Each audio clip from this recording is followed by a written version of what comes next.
मेरे channel civil club SSC JE में आप सभी का स्वागत है। और ये हमारा लेक्चर नंबर 16 है जो कि आपका यूनिट थर्ड पे बेस्ड है और जो कि आपका लिक्विड वेस्ट मैनेजमेंट की यूनिट थर्ड है। काफ़ी स्टूडेंट परेशान थे कि सर लिक्विड वेस्ट मैनेजमेंट कराई, तो बेटा मैं आपको बता देता हूँ लिक्विड वेस्ट मैनेजमेंट एक सिंगल टॉपिक नहीं है। इस टॉपिक के अंतर्गत आपकी 5 यूनिट्स कवर की गई हैं अकॉर्डिंग टू सिलेबस, जिसमें से हमने पहली यूनिट और सेकेंड यूनिट कंप्लीट कर ली है। आज से हम लोग यूनिट थर्ड स्टार्ट करने जा रहे हैं जो कि वेस्ट वाटर ट्रीटमेंट पे बेस्ड है, जिसमें पूरा हम ट्रीटमेंट टाइप प्रोसेस पढ़ेंगे। और ये जो आपका यूनिट है ये लॉन्ग है, काफ़ी बड़ी यूनिट है, तो इसे कवर करने में थोड़ा टाइम लगेगा, तो आराम से इसे कवर करेंगे। तो जो आज का टॉपिक है हमारा वेस्ट वाटर ट्रीटमेंट है, तो स्टार्ट करते हैं। और दूसरी बात ये कि जो भी स्टूडेंट्स आपका ये कंप्लीट कर रहे हैं कोर्स, तो उन सबको आप लोग शेयर कर सकते हैं, सब्सक्राइब कर सकते हैं चैनल को। और साथ ही साथ बिहार पीएससी का भी अब नेक्स्ट डे में आपको नया प्रैक्टिस सेट मिल रहा है, तो काफ़ी बच्चों के लिए है कि बिहार पीएससी के प्रैक्टिस से हेल्पफुल हो रहे हैं, तो मैं और प्रोवाइड करता रहूँगा। और साथ ही साथ प्रीवियस ईयर के भी उसके टॉपिक वाइज, जैसे हिस्ट्री का ये पूरा प्रीवियस ईयर का आपको क्वेश्चन प्रोवाइड करा दूंगा विद एक्सप्लेन, इसी तरह हर सब्जेक्ट के मैं प्रोवाइड करा दूंगा। ठीक है, चलिए तो स्टार्ट करते हैं। वेस्ट वाटर ट्रीटमेंट क्या होता है? वेस्ट वाटर ट्रीटमेंट क्या कह रहा है? Generally physical, chemical and biological means are applied to wastewater to carry out the specific function on the particles of either one or a combination of the means of the employed. Based on the means used, treatment method have been broadly classified as unit operation and unit processes. Means कहने का उसका क्या है कि sir जो waste water treatment 3 प्रकार से होता है, फिजिकली भी कर सकते हैं, केमिकली भी होता है और बायोलॉजिकल। इट मीन्स दो वेस्ट वाटर हम लोग अप्लाइड करते हैं by specific function of the principle of either, या तो सिंगल पोर्शन में अप्लाई करते हैं या अदरवाइज कॉम्बिनेशन में। The based on means use the treatment method have been broadly discuss in 2 part. First है आपका यूनिट ऑपरेशन मेथड होता है, दूसरे में आ जाता है यूनिट प्रोसेसेस। ठीक है, ये चीज अगर हिंदी में बात की जाए तो आमतौर पर भौतिक, रासायनिक, जैविक साधनों का उपयोग अपशिष्ट जल में किसी भी एक सिद्धांतों या नियोजित साधनों के संयोजन पर विशिष्ट कार्य करने के लिए किया जाता है। उपयोग किए गए साधनों के आधार पर उपचार विधियों को मोटे तौर पर इकाई संचालन और इकाई प्रतिक्रिया के रूप में वर्गीकृत किया जाता है। ठीक है, चलिए तो हमारे पास 2 ऑपरेशन होते हैं, पहले यूनिट ऑपरेशन है, दूसरा आपका यूनिट प्रोसेस है। तो पहले जान लेते हैं कि ये दोनों होते क्या हैं, इसके अंतर्गत कौन कौन से हमारे पार्ट आते हैं। तो पहली बात करते हैं हम लोग यूनिट ऑपरेशन की। तो कह रहे हैं it involve the contaminant removal, जो संदूषण होते हैं उनको रिमूवल करने के लिए बाय फिजिकल फोर्सेस। किसका यूज करते हुए? बाय फिजिकली, जो फिजिकली फोर्सेस का अप्लाई करते हैं। The major treatment method is falling under this category are, क्या क्या हो सकते हैं यूनिट ऑपरेशन में जिसमें हम फिजिकल फोर्स का यूज करके आपने सॉलिड वेस्ट या वेस्ट वाटर वेस्ट सीवेज को क्या करेंगे? ट्रीटमेंट करेंगे। उसमें से सबसे पहला आ जाता है आपका स्क्रीनिंग, दूसरा आ जाता है मिक्सिंग, तीसरा आ जाता है सेडिमेंटेशन और चौथा आ जाता है आपका ग्रेड चैम्बर। मीन्स कहने का मतलब है कि यहाँ पे इस वर्ड को ध्यान दीजिएगा। फिजिकली का मतलब जो हम सामने, जैसे स्क्रीनिंग का मतलब मैं भी आपको आगे सब बताऊंगा, मिक्सिंग क्या होगी, सेडिमेंटेशन क्या होगा, तो ये सभी मेथड के द्वारा हम फिजिकली फोर्स को अप्लाई करके हम क्या करते हैं? कंटामिनेंट जो होते हैं उन्हें रिमूव करते हैं वाटर से। ठीक है, चलिए यही चीज आपको हिंदी में दी है, आप लोग पढ़ लीजिएगा। दूसरा पॉइंट है आपका यूनिट प्रोसेसर। कह रहा है it involve the biological and chemical reaction. तो देखिए आपको याद रखना है कि जो यूनिट ऑपरेशन होता है वो ओनली एंड ओनली बेस्ड होता है आपका फिजिकल फोर्सेस पे। उसके बाद जो आपका यूनिट प्रोसेसेस होता है इसमें इन्वॉल्व होता है बायोलॉजिकल और साथ ही साथ केमिकल। 2 प्रोसेस रिएक्शन होते हैं। Type of the treatment in which the removal of the contaminants is brought about by the addition of chemicals or by the use of the biological mass of the microbiology activities। जिसके अंतर्गत क्या आ जाता है? Chemical में chemical of editions आ जाते हैं, या chemical को इंक्लूड करके या उसका यूज करके हम क्या करते हैं? उसको रिमूव करते हैं। या बायोलॉजिकल में आपका माइक्रोबायोलॉजी टाइप की एक्टिविटीज आ जाती हैं। अब इसमें कौन कौन से आपके कह रहा है? Based on the type of agent use the biological unit processes are. तो बायोलॉजिकल यूनिट में आपके कौन कौन से प्रोसेस आ जाते हैं? तो पहला आ जाता है आपका सस्पेंडेड ग्रोथ प्रोसेस और दूसरा आपका आ जाता है अटैच्ड ग्रोथ प्रोसेस। ठीक है, यही चीज आपको हिंदी से बताई गई है, समझने के लिए हिंदी दी जा रही है, तो आप समझ सकते हैं जिसको इंग्लिश में प्रॉब्लम हो। ठीक है, निलंबित विकास प्रक्रिया और संलग्न विकास प्रक्रिया। सबसे पहले बात कर लेते हैं सस्पेंडेड ग्रोथ प्रोसेस। तो सस्पेंडेड ग्रोथ प्रोसेस के अंतर्गत कुछ मेथड्स आते हैं जिन्हें हमें चैप्टर में आगे कवर करना होगा, जिसमें पहला आ जाता है बेटा एक्टिवेटेड स्लज प्रोसेस। इसमें जितना भी स्लजेज होता है उसको हम क्या करते हैं? एक्टिवेटेड स्लज प्रोसेस के अंतर्गत करते हैं। ये जितने भी टॉपिक हैं ये सभी आपके टॉपिक आगे हैं, तो बस अभी हम हेडिंग पढ़ रहे हैं, बात को उसके अंदर भी पढ़ेंगे। उसके बाद आ जाता है एरेटेड लेगून मेथड, उसके बाद ऑक्सीडेशन पाउंड, इसे भी हम कवर करेंगे, इसमें कवर करेंगे। इससे रिलेटेड हमारे न्यूमेरिकल भी होते हैं, तो उन न्यूमेरिकल्स को भी हमें कवर करना है। ओके, तो उसके बाद चौथा आज का आपका आ जाता है एरोबिक और एनारोबिक स्लज डाइजेस्टर। ठीक है, इसके बाद हमारी नेक्स्ट ये हिंदी पे दी है आपको समझने के लिए। उसका नेक्स्ट आपका आ जाता है attached growth process. Attached growth process के अंतर्गत हमें ट्रिकलिंग फिल्टर पढ़ना होगा, rapid sand slow sand trickling filter पढ़ना होगा, रोटेटिंग बायोलॉजिकल कॉन्ट्रैक्टर पढ़ना होगा, बायो टावर्स पढ़ने होंगे। ठीक है, उसके बाद आगे अगर बात करें तो सीवेज होता है, जो आपका वेस्ट वाटर होता है, sewage can be treated in different way of the treatment process are often classified है। तो ये जितने भी मैंने अभी पॉइंट लिखवाए हैं, जितने भी पॉइंट जैसे ट्रिकलिंग फिल्टर हो गया, रोटेटिंग बायोलॉजिकल कंट्रैक्टर हो गया, इसके अलावा जो हमारे एरेटेड लगून, ऑक्सीडेशन पाउडर, ये सब आपके इसके ट्रीटमेंट के अंतर्गत आएंगे। तो एक एक करके हम उसे कंप्लीट भी करते जाएंगे। तो इसमें अगर ट्रीटमेंट की बात की जाए तो हमारे पास 4 प्रकार के मेनली ट्रीटमेंट होंगे। पहले प्रीलिमिनरी ट्रीटमेंट होगा, दूसरा आपका प्राइमरी ट्रीटमेंट आता है, तीसरा आपका सेकेंडरी या बायोलॉजिकल ट्रीटमेंट, और चौथा आपका कंप्लीट फाइनल ट्रीटमेंट आता है। उसके बाद हम बात करते हैं, यही चीज हिंदी से आपको दी है समझने के लिए, प्रारंभिक उपचार, प्राथमिक उपचार, माध्यमिक उपचार, पूर्ण अंतिम उपचार। उसके बाद करते हैं प्रीलिमिनरी ट्रीटमेंट के अंतर्गत क्या आ जाता है। देखो अब समझते हैं प्रीलिमिनरी ट्रीटमेंट क्या होता है। तो क्या कह रहा है, preliminary treatment consist of the slowly to separating the floating material. जो आपका फ्लोरिंग मटेरियल होता है उसको धीरे धीरे, लाइक जैसे आपके डेड एनिमल्स हो गए, ट्री हो गए, ब्रांचेज हो गए, ट्रीज ब्रांचेज, पेपर रैक्स हो गए, वुड्स हो गए, लकड़ी हो गए, etc। Also the heavy settleable inorganic solid, और जो ऐसे इनऑर्गेनिक सॉलिड जो इजी हैवी हो और वो क्या हो सके, सेटल हो सके, या मतलब सेटल का मतलब नीचे आके बैठ सके, ठीक है, वाटर में, तो वो आपके अंतर्गत आ जाएंगे। ठीक है, तो अब इसमें प्रीलिमिनरी में और क्या पॉइंट है, जैसे कई सारे पॉइंट ऐड किए। This treatment reduces the BOD, ये बीओडी भी हमें पढ़ना है। बीओडी का मतलब होता है बायोलॉजिकल ऑक्सीजन डिमांड, ठीक है, जो वाटर में होती है, of the waste water by about 15 to 30%। तो इस ट्रीटमेंट के कारण हमारा जो वेस्ट वाटर है, जो हमारा सीवेज है या वेस्ट वाटर है, उसमें जो बायोलॉजिकल ऑक्सीजन डिमांड है उसको क्या कर देता है, 15 to 30% क्या कर देता है, रिड्यूस कर देता है। उसके बाद कह रहा है the process used are screening और रिमूविंग द फ्लोटिंग पेपर्स। क्या करता है, स्क्रीनिंग के द्वारा क्या क्या रिमूव हो रहा है। स्क्रीनिंग जो आपकी होती है, स्क्रीनिंग का मतलब जैसे ऐसे मान लीजिए एक छन्नी टाइप लगा दी जाती है, मैं आपको आगे फिगर दिखाऊंगा, इसमें है फिगर। तो फ्लोटिंग पेपर रुक जाता है, रैक्स हो जाते हैं, क्लॉथ वगैरह, इन सबको क्या कर देता है, रोक देता है। एंड द ग्रिड चैम्बर क्या काम करता है, ग्रिड चैम्बर क्या करता है, detritus tanks for removing the grits, जो छोटे छोटे ग्रिड्स होते हैं, जो सैंड्स होते हैं स्कीमिंग टैंक में, तो जो आपके ग्रिड चैम्बर होता है उसमें क्या क्या रिमूव हो सकता है आपके, उसमें क्या होता है, जिसे बेटा ग्रिड चैम्बर को डिट्रीटस टैंक्स भी बोलते हैं। उसके बाद उसमें क्या रिमूव कर सकते हैं हम लोग, ग्रेड को रिमूव कर सकते हैं, सैंड को रिमूव कर सकते हैं, जो क्या होता है हाईली सेटिएबल होने के कारण नीचे डाउन हो जाता है। ठीक है, उसके बाद स्कीमिंग टैंक आता है। स्कीमिंग टैंक से हम क्या रिमूव करते हैं, जो ऑयल एंड ग्रीस होते हैं उसे स्कीमिंग टैंक से रिमूव करते हैं।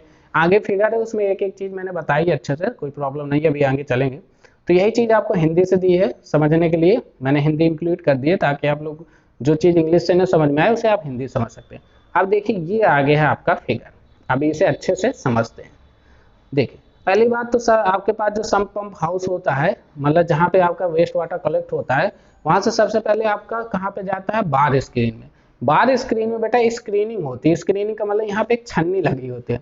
इस छन्नी से मैंने अभी आपको बताया ना कि किस प्रकार के जो आपके क्लॉथ हो गए, वेट्स हो गए, बुट्स हो गए, जो भारी भारी चीजों से छन जाते हैं, तो वो यहाँ पे रह जाते हैं। जो उसके बाद वाटर होता है वो छन के यहाँ पहुंचता है।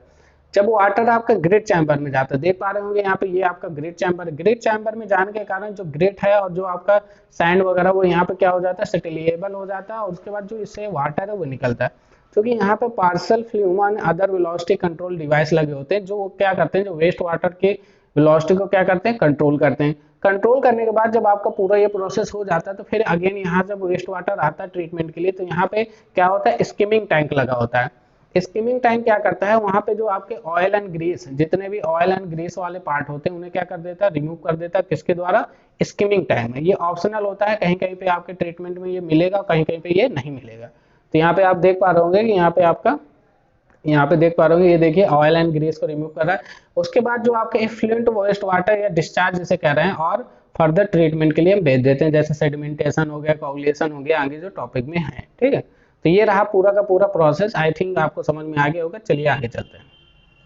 आगे आता है आपका प्राइमरी ट्रीटमेंट। अगर हम बात करते हैं प्राइमरी ट्रीटमेंट की, तो प्राइमरी ट्रीटमेंट क्या होता है? Primary treatment consist in removing the large suspended organic solids. याद रखिएगा, क्या रिमूव करता है? Large suspended organic solid. This is usually accomplished by sedimentation. किसके द्वारा होता है? सेडिमेंटेशन के द्वारा इन सेटलिंग बेसिन।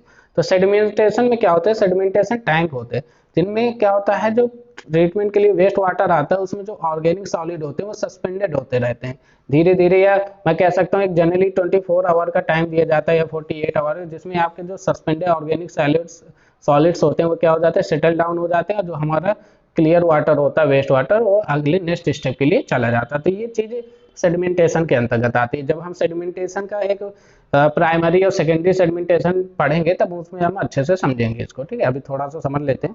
उसके बाद दूसरा पॉइंट क्या कह रहा है? कह रहा है the liquid effluent from the preliminary treatment often contains a large amount of the suspended organic matter. तो क्या कह रहा है कि जब हम लोग लिक्विड एफ्लुएंट होता है स्टेप के बाद, जो आपका स्कैनिंग टैंक है प्रिलिमिनरी ट्रीटमेंट से, तो कह रहा है उसमें ना लार्ज अमाउंट में क्या होते हैं? सस्पेंडेड ऑर्गेनिक मटेरियल होते हैं, और साथ ही साथ उसकी जो होती है बीओडी क्या होती है? हाई होती है। कितनी होती है? 62% ऑफ ओरिजिनल। तो जितनी बीओडी कम होगी उतना हमारे लिए अच्छा होगा, जितनी बीओडी ज्यादा होगी उतनी प्रॉब्लम क्रिएट करेगा। चलिए नेक्स्ट पॉइंट में चलते हैं। नेक्स्ट पॉइंट कह रहा है suspended solid that passes through the screens. Screens का मीन्स है बेटा यहाँ पे स्क्रीनिंग से है, यहाँ पे जो स्क्रीन का मीन है वो स्क्रीनिंग से। एंड द ग्रिड चैम्बर, मैंने अभी आपको ऊपर बताया, grit chamber are removed from the sewage. Sewage का मतलब आपका जो वेस्ट वाटर होता है वो आपके इसके अंतर्गत आ जाता है इन सेडिमेंटेशन टैंक। तो मैंने यहाँ पे एक फिगर ऐड किया जहाँ पे मैंने स्क्रीनिंग का फिगर ऐड किया। तो देखो बेटा, हमारे 3 प्रकार के, जैसे ये मान लीजिए पहला आपका क्या है, जो ए पार्ट दिए, ये स्क्रीनिंग होती है। मान लीजिए यहाँ से जब पानी आता है, यहाँ से जैसे पानी, तो स्क्रीनिंग के कारण जो आपके क्लॉथ वगैरह होते हैं, जो बड़े बड़े बूट्स होते हैं, क्लॉथ बड़े बड़ी जो आपकी मटेरियल होते हैं वहाँ पे रह जाते हैं, और जो क्लीन पानी है वो आगे यहाँ पे निकल जाता है, ठीक है। ये चीज़, तो ये चीज़ काम आपका होता है स्क्रीनिंग का, ठीक है। ये चीज़ हिंदी से समझाने के लिए मैंने हिंदी वजह कर दिया है, ये चीज़ हिंदी से देख लीजिए। उसके बाद दूसरा पार्ट मैंने आपको बताया है ग्रिड चैम्बर। तो देखिए ये है ग्रिड चैम्बर। अब यहाँ पे देखिए, तो ग्रिड चैम्बर से क्या होता है, यहाँ से पहले इनलेट होता है वेस्ट वाटर, यहाँ पे क्या होता है आपके ऑयल, ग्रीस और फैट वगैरह जो भी होता है वो ऊपर पार्ट में इंक्लूड हो जाता है। उसका इसमें जो सेटलिएबल जो आपके पार्टिकल्स होते हैं वहाँ पे सेटल डाउन हो जाते हैं धीरे धीरे। यहाँ पे ये चीज़ जो मैं आपको यहाँ पे दिखा रहा हूँ सेटल डाउन हो जाता है। उसके बाद यहाँ से ग्रिट में आ जाते हैं, जो ग्रिट चैम्बर नीचे होता है उसमें ग्रिट में आ जाते हैं, ये सब ग्रिट होता है। तो ग्रिट चैम्बर में क्या होता है, जो सेटलिएबल हाईली सेटलिएबल जो पार्टिकल होते हैं वो सेटल डाउन हो जाते हैं, और उसके बाद जो हमारा क्या होता है, यहाँ से पानी फिर आउटलेट निकल जाता है। अच्छा देखिए, इसको लाइव में देखो तो कुछ ऐसा दिखता है, आपको मैं दिखाना चाहूंगा। तो ये देखिए, ये है आपका सेटलिएबल टैंक में जो ये आपका ग्रिड चैम्बर है, ठीक है। ये आपका ग्रिड चैम्बर है यहाँ पे। तो आई होप आप इसको अच्छे से अंडरस्टूड कर पा रहे होंगे क्या कहना चाह रहा है। चलिए उसके बाद नेक्स्ट पॉइंट कह रहा है sometimes the preliminary as well as the primary treatment are classified together under the primary care. तो कभी कभार क्या होता है, जो कि आपका प्रिलिमिनरी ट्रीटमेंट होता है और प्राइमरी ट्रीटमेंट होता है, दोनों एक दूसरे के अंडर किसके, प्राइमरी ट्रीटमेंट के अंतर्गत ही उसे क्लासिफाइड कर दिया जाता है, ठीक है। ये चीज हो गई। नेक्स्ट पॉइंट चलते हैं। कह रहा है the organic solid which are separated out in the sedimentation time, या हम कह सकते हैं primary treatment, are often stabilized by the anaerobic decomposition. कैसा देता है, एनारोबिक मतलब विदाउट ऑक्सीजन के, anaerobic decomposition in the digestion tank. फिर हम उसे किस में भेजते हैं, डाइजेशन टैंक में भेजते हैं, जहां पर क्या होता है, एनारोबिक डिकम्पोजिशन होता है, आर इंसिनरेटेड, और क्या होता है साथ ही साथ जलाया जाता है। बताया था ना इंसिनरेशन क्या होता है आपकी पहली यूनिट में। तो इससे क्या होता है, the residue is used for the landfills, जिससे आपका जो रेजिड्यू होता है, जो अंत में जो मटेरियल बनता है, उसे क्या करते हैं, लैंडफिल या सॉइल कंडीशनर में यूज कर लेते हैं, ठीक है। तो ये चीज हो गई। उसके बाद कह रहा है कि it will not remove the collider. अच्छा ये चीज ध्यान रखिएगा, ये इंपॉर्टेंट है। आप जो ये ट्रीटमेंट कर रहे हैं प्राइमरी, उससे आप कोलाइडल और सोल्यूबल जो डिजॉल्व होते हैं ऑर्गेनिक कंटेंट किसमें, वेस्ट वाटर में, उसको रिमूव नहीं कर सकते। जो आपका प्राइमरी ट्रीटमेंट होता है उसमें आप फिजिकली फोर्सेस के द्वारा जो आप देख पा रहे हैं उसमें वेस्ट वाटर में, वो आप रिमूव कर सकते हैं, मगर कोलाइडल जो soluble dissolve solid organic content होते हैं जो हार्मफुल होते हैं, उन्हें आप इससे क्या कर सकते हैं, रिमूव नहीं कर सकते हैं, पहली बात। दूसरा कह रहा है जो लार्ज डेब्रीज होते हैं, जो बड़ी बड़ी नालियां होती हैं, are removed by the screening, screening के द्वारा रिमूव हो सकती हैं, और may be reduced in size by the grinding devices, और जो हमारे ग्राइंडिंग डिवाइसेज होता है उसके द्वारा भी हम उसको छोटे छोटे पार्ट में रिमूव करके उसे रिमूव कर सकते हैं, मतलब ठीक है, टुकड़ों में तोड़ के। ये चीज हो गई। नेक्स्ट पॉइंट क्या कह रहा है? नेक्स्ट पॉइंट कह रहा है कि डिस्पोजल ऑफ इनऑर्गेनिक मैटर। तो जो भी आप इनऑर्गेनिक मैटर को डिस्पोज करोगे, इनकन्वीनियंट, कन्वीनियंट होता है because it does not decompose, क्योंकि ये जल्दी डिकम्पोज नहीं होते। आपको अच्छे से पता है कि जो इनऑर्गेनिक मैटर होते हैं वो जल्दी या मुश्किल से ही डिकम्पोज होते हैं, या कई साल लग जाते हैं उन्हें डिकम्पोज होने पे। But disposal of organic matter, अगर मैं ऑर्गेनिक मैटर की बात करूं तो is difficult because if it is disposed untreated, अगर आप सीधे बिना ट्रीट किए, क्या कहना चाह रहा है, अगर आप बिना ट्रीट किए उसे क्या करेंगे, डिस्पोज करेंगे, then it will create noises, तो ये क्या करेगी, एक स्मेल पैदा करेगी। Hence it is a desired that inorganic and organic matter, जिसमें क्या होगा, ऑर्गेनिक और इनऑर्गेनिक मैटर क्या होंगे, डिजायर्ड होंगे, are removed in 2 different units, जिसे हमें क्या करना पड़ेगा, अलग अलग यूनिट्स में उसको रिमूव करना पड़ेगा। अब कह रहा primary treatment removes approx 60 to 70% of क्या होगा, सस्पेंडेड सॉलिड। तो इस चीज को याद रखेंगे कि जो आपका प्राइमरी ट्रीटमेंट होता है वो 60 to 70% आपका क्या करता है, आपका क्या करता है, रिमूव करता है, क्या करता है, सस्पेंडेड सॉलिड को, ठीक है, सस्पेंडेड सॉलिड्स को 60 to 70% रिमूव कर देता है। ये देखिए, यहाँ पे मैंने ऐड किया है, देखिए इस चीज को। तो देखिए सबसे पहले जो आपका रॉ वेस्ट वाटर आता है, तो पहले आपकी ग्राइंडिंग होती है, ग्राइंडिंग के बाद स्क्रीनिंग भी साथ में हो रही होती है, उसके बाद वो ग्रेड चैम्बर में पहुंचता है, जो कि मैंने अभी आपको बताया। उसके बाद फ्लो मीटर होता है, जिसमें हम वेलोसिटी नापते हैं, वेलोसिटी नापते हैं किसकी, जो वेस्ट वाटर निकल के आता है। उसके बाद यहाँ पे अंडरग्रो स्लेज ट्रीटमेंट होता है, पूरा पूरा यहाँ पे पानी रख दिया जाता है, पानी यहाँ पे पूरा एक सर्किल एरिया में रहता है, पूरा कुएं टाइप से, जिसमें प्राइमरी क्लैरिफायर होता है, और उसके बाद होने के पश्चात उसे क्या कहते हैं, सेकेंडरी ट्रीटमेंट, जिसमें सेडिमेंटेशन, कोगुलेशन वगैरह पार्ट आ जाते हैं, उसे सेकेंडरी ट्रीटमेंट के लिए भेज दिया जाता है। तो ये पूरा का पूरा एक प्रोसेस होता है, ठीक है। तो यही चीज़ बेटा आपको हिंदी में दी है, एक एक स्टेप को मैंने हिंदी में बता दिया है, ठीक है। ये पूरा जैसे लास्ट वाला जो हमारा स्टेप था ये था कि अकार्बनिक पदार्थ के निपटान सुविधाजनक है क्योंकि ये विघटित नहीं होते, लेकिन कार्बनिक पदार्थों का निपटान मुश्किल है क्योंकि अगर इसे अनुपचारित किया जाता है तो ये उपद्रव पैदा करेंगे। इसलिए यह वांछित है कि अकार्बनिक और कार्बनिक पदार्थों को दोनों अलग अलग इकाइयों में बांटा जाना चाहिए, ठीक है। तो ये चीज हो गई आपकी, ये हिंदी से है। तो आज का जो टॉपिक था बेटा इतना ही था, क्योंकि यहाँ पे चीजें समझानी थी। और कल से जो टॉपिक होगा इसके बाद सेकेंडरी ट्रीटमेंट, जिसमें आपके न्यूमेरिकल्स भी इंक्लूड हो जाएंगे। तो कल के टॉपिक में हम लोग सेकेंडरी ट्रीटमेंट और उससे रिलेटेड न्यूमेरिकल्स करेंगे। और इस संडे आपका एक शेड्यूल्ड लाइव टेस्ट लिया जाएगा, जो कि आपके पिछले जितने भी हो चुके हैं और जो हम लोगों ने पहली या दूसरी यूनिट कवर कर ली है लिक्विड वेस्ट मैनेजमेंट, उससे रिलेटेड कुछ न्यूमेरिकल्स और कुछ थ्योरी, ज़्यादातर न्यूमेरिकल्स रहेंगे और कुछ थ्योरी भी पार्ट रहेगा। कल लाइव टेस्ट शेड्यूल किया जाएगा और एफिशिएंट टाइम होगा, मैं 1-2 टाइम पूछूंगा, जो भी टाइम प्रेफर होगा उसी टाइम पे हम लोग लाइव टेस्ट सीरीज करेंगे उसको, ठीक है, जो कि आपका पेपर 2 पे बेस्ड होगा। तो आज के लिए इतना ही। आई होप आपको ये सब चीज़ें अच्छे से समझ में आ पा रही होंगी, ठीक है। अच्छे से समझते जाइए और अपनी नोट्स कंप्लीट करते जाइए, ठीक है। क्योंकि हो सकता है कुछ बच्चे कह रहे सर अप्रैल में पेपर होगा, तो अभी कोई ऑफिशियल नोटिफिकेशन नहीं मिली है। जब तक कोई ऑफिशियल नोटिफिकेशन नहीं आ जाती हम ये नहीं कह सकते कि एग्जाम कब होगा। हाँ, अप्रैल मई में, मैंने आपको पहले ही बता दिया कि अप्रैल मई में हो सकता है, ठीक है। अगर अकॉर्डिंग टू डेट चलते हैं तो अप्रैल मई में हो जाएगा। और हमारा कोर्स भी श्योर है कि लास्ट मार्च के पहले पहले आपका कोर्स, या मार्च के लास्ट तक 30 मार्च तक आपका कोर्स 100% कंप्लीट हो जाएगा, पूरा का पूरा कंप्लीट हो जाएगा। फिर हमारे पास बचेगा बस रिवीजन एंड रिवीजन, ठीक है। तो आई होप आपको ये लेक्चर अच्छे लग रहे होंगे। पसंद आए तो ज़रूर कमेंट बॉक्स में बताया करें कैसा रहा लेक्चर, ठीक है। इस समय कोई काफ़ी कम बच्चे रिप्लाई करते हैं, तो रिप्लाई किया करिए, जिससे कि हमें भी एक मोटिवेशन मिलता है, ठीक है, कि हाँ चीज़ें सही हो रही हैं, कुछ चीज़ें प्रॉब्लम तो नहीं है, सब चीज़ें अच्छे से चल रही हैं, ठीक है। और लाइक सब्सक्राइब तो करते रहिए। ओके, आज के लिए इतना ही। थैंक यू, जय हिंद।